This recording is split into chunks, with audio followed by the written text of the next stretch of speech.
Hello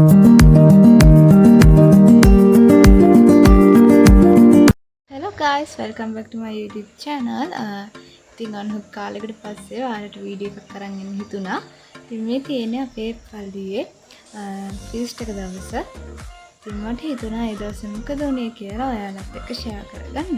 මේ පාර 300 වෙනි ජුබිලිය අපි සැමරුවා. ඉතින් මේ තියෙන්නේ බෝලවත්ත පල්ලෝක රාජේශ්වරීගේ දේවස්ථානය. ඉතින් මේ විදිහට තමයි අපේ පල්ලිය ඇතුළේ එහෙම තියෙන්නේ. මේ විදිහට තමයි අපේ චර්ච් එක සරසලා තිබ්බේ. ඉතින් හරිම ලස්සනයි. ඉතින් අපි චර්ච් ෆීස්ට් එක වැඩලා තිබ්බේ අගෝස්තු 15 වෙනිදා. මේ තියෙන හවස් වරුව. ඉතින් අපි දැන් ආවා වීදි බලන්න.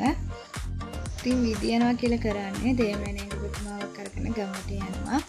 ගමට දේවයන්ගේ ආශිර්වාදය ලබා ගන්න තමයි. ඉතින් මේ විදිහට කරන්නේ.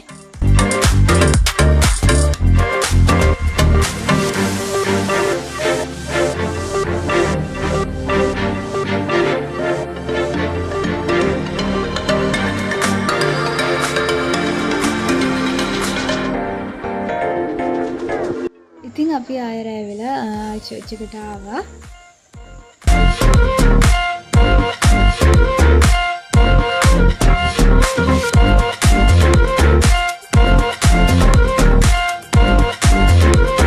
අපි දැන් ගියා කඩ වටේ යන්න. ඉතින් මෙහෙම චර්ච් ෆීස්ට් එකට එහෙම කඩ එහෙම දානවා.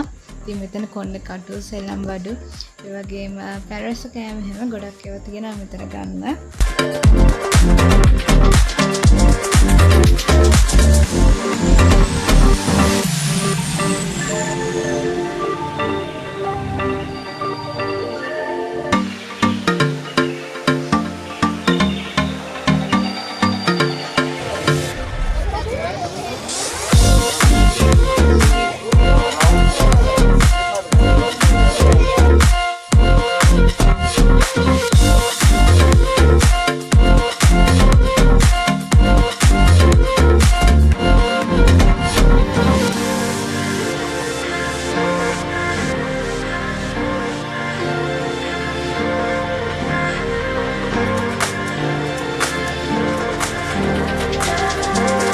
එහෙනම් අදට ගිහින් එන්නම්. ඔයාලා සතුටින් පරිස්සමින් ඉන්න.